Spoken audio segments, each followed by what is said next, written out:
नमस्कार, आप देख रहे हैं एनएमएफ न्यूज। आपके साथ मैं हूं भुवन शर्मा।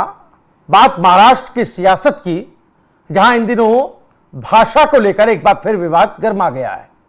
जी हां, और सबसे ज्यादा इसे तीखा बनाने की कोशिश कर रहे हैं, इसे गरमाने की कोशिश कर रहे हैं राज ठाकरे, जिनके लिए मराठी अब सिर्फ पहचान नहीं है बल्कि पॉलिटिकल टूल है। कैसे बताएंगे आपको? सवाल यह है कि क्या मराठी सीखना जरूरी है या मराठी के नाम पर सियासत करना? महाराष्ट्र दिवस की पूर्व संध्या पर मंच से बोलते हुए राज ठाकरे ने पूछा कि जो मराठी नहीं बोलता उसका लाइसेंस क्यों नहीं रद्द होता। लेकिन यह वही महाराष्ट्र है जहां पहचान भाषा से नहीं है, काम से बनती है। अब जरा दूसरी तरफ देखिए, मुख्यमंत्री देवेंद्र फडणवीस भी एक कार्यक्रम में थे। उन्होंने कहा कि मराठी सीखिए, लेकिन जरूर सीखिए, लेकिन मारपीट करके नहीं, सिखा करके। यानी एक तरफ सियासी बयान, सियासी मुद्दे को हवा देना, दूसरी तरफ इस तरह से एक संदेश जिसमें बाहर से आए जो लोग हैं, जो प्रवासी लोग हैं, वो भी सुरक्षित महसूस कर सके, उन पर ऐसा कोई दबाव ना रहे। क्या मराठी के नाम पर डर पैदा करना वाकई मराठी मानुष का सम्मान है? ये सवाल हम पूछ रहे हैं, या फिर ये सिर्फ सुर्खियों में बने रहने की एक स्ट्रेटेजी है? राज ठाकरे का अंदाज ये कोई नया अंदाज नहीं है, ये पुराना है। जिस तरह वो मुद्दों को उठाते हैं, उसे भावनाओं में बदलते हैं और फिर राजनीति की आंच पर सेकते हैं।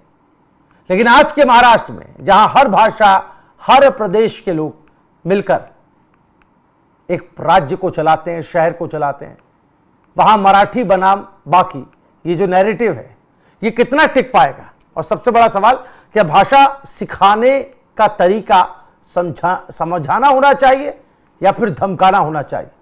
क्योंकि इतिहास गवाह है, छत्रपति शिवाजी महाराज ने कभी भी संकीर्ण सोच नहीं दिखाई और ना ही सिखाई। उन्होंने जोड़ा था, तोड़ना नहीं। तो फिर आज मराठी के नाम पर राजनीति करने वाले क्या सच में उसी विरासत को आगे बढ़ा रहे हैं या फिर अपने हिसाब से उसे मोड़ रहे हैं? यह सवाल सिर्फ महाराष्ट्र का नहीं है, पूरे देश की सोच का है। चलिए सबसे पहले आपको बताते हैं कि ये जो बयान आए हैं जिस पर राजनीति गरमा रही है, वो बयान क्या क्या है। सबसे पहले राज ठाकरे के ही बयान से शुरुआत करते हैं, जिस पर यह सियासी बहस चल रही है। राज ठाकरे ने क्या कहा, ये बताते हैं आपको। उन्होंने कहा कि आज महाराष्ट्र में रिक्शा चालकों के मराठी बोलने का मुद्दा उठा है। कोई महाराष्ट्र में रहकर यह कहने की हिम्मत कैसे कर सकता है कि वो मराठी नहीं बोलेगा? ऊपर से हमारे मंत्री उन्हें और समय दे रहे हैं। क्या आप में हिम्मत नहीं है? उनके परमिट, लाइसेंस रद्द क्यों नहीं किए जाते? राजनीति के कारण यह सब हो रहा है। जी हां, तो रिक्शा चालकों के मराठी बोलने का यह मुद्दा जिस पर वो बात कर रहे हैं और कह रहे हैं कि कोई कैसे हिम्मत कर सकता है कि वो मराठी नहीं बोलेगा। तो ये जो भाषा का विवाद है, जो जबरन थोपने का विवाद है, ये एक बार फिर सिर उठा रहा है इस तरह के बयानों से। लेकिन अब निगाहें लोगों की किस तरफ है? प्रदेश के मुखिया की तरफ है, मुख्यमंत्री की तरफ है, क्योंकि राज्य को वही चलाते हैं। लिहाजा ये सवाल उनके सामने भी आया होगा, मुख्यमंत्री के देवेंद्र फडणवीस के सामने भी आया होगा। कार्यक्रम में थे और बहुत ही संतुलित, सधे हुए शब्दों में क्लियरली उन्होंने ये मैसेज इस पर दे दिया है। उन्होंने क्या कहा है, चलिए अब आपको वो बताते हैं। सीएम देवेंद्र फडणवीस ने कहा कि महाराष्ट्र कभी इतना संकुचित नहीं रहा कि यहां दूसरे राज्यों के लोग ना रहें, यहां केवल कुछ खास लोग ही रहें।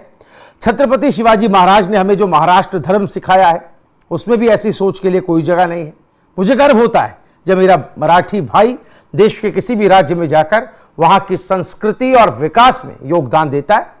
अपनी भाषा पर गर्व होना अच्छी बात है और महाराष्ट्र में रहने वाले हर व्यक्ति को मराठी सीखनी ही चाहिए। देवेंद्र फडणवीस यही नहीं रुके, उन्होंने आगे कहा कि जो लोग यहां रह रहे हैं वो मराठी सीखने का प्रयास कर रहे हैं। जिन्हें नहीं आती उन्हें हम मराठी सिखाने का प्रयास करेंगे, लेकिन भाषा के आधार पर हिंसा करना, विवाद पैदा करना या भाषा ना आने पर किसी को पीटना हमें बिल्कुल मंजूर नहीं है। उन्होंने ये भी कहा कि मराठी एक सुंदर और सरल भाषा है जिसे बिना किसी संघर्ष या हमले का सहारा लिए आसानी से सिखाया जा सकता है। इसीलिए हम उन सभी लोगों को मराठी भाषा सिखाने का प्रयास करेंगे, ये कहना है मुख्यमंत्री देवेंद्र फडणवीस का। लोगों के सेंटिमेंट से जुड़ता है, जाहिर है हमारी भाषाओं में से एक बहुत ही जो है समृद्ध भाषा है मराठी, उसका सम्मान अपनी जगह पर है। और लेकिन मैंने पहले ही कहा था कि सिखाना एक अलग एटीट्यूड है, धमकाना एक अलग अप्रोच है।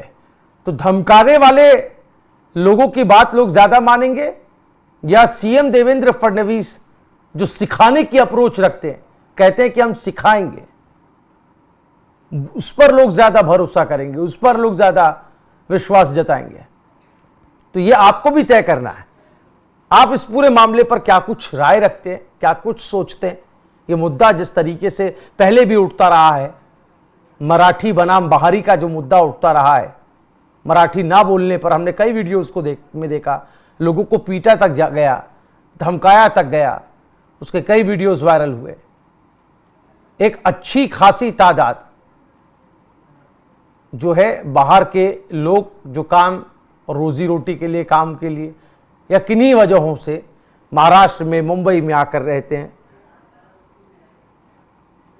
भाषा को लेकर उन्हें मजबूर किया जाना, ये एक बड़ा बहस का मुद्दा आज से नहीं कई समय से रहा है।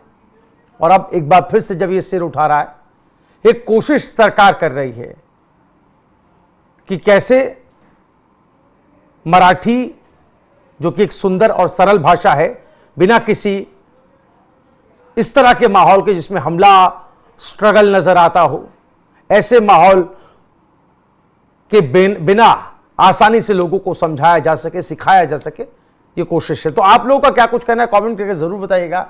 वीडियो को ज्यादा से ज्यादा शेयर कीजिए। देश और दुनिया की तमाम बड़ी अहम खबरें आपको मिलेंगी NMF न्यूज पर। हमारे चैनल को आप अभी सब्सक्राइब करें। नमस्कार।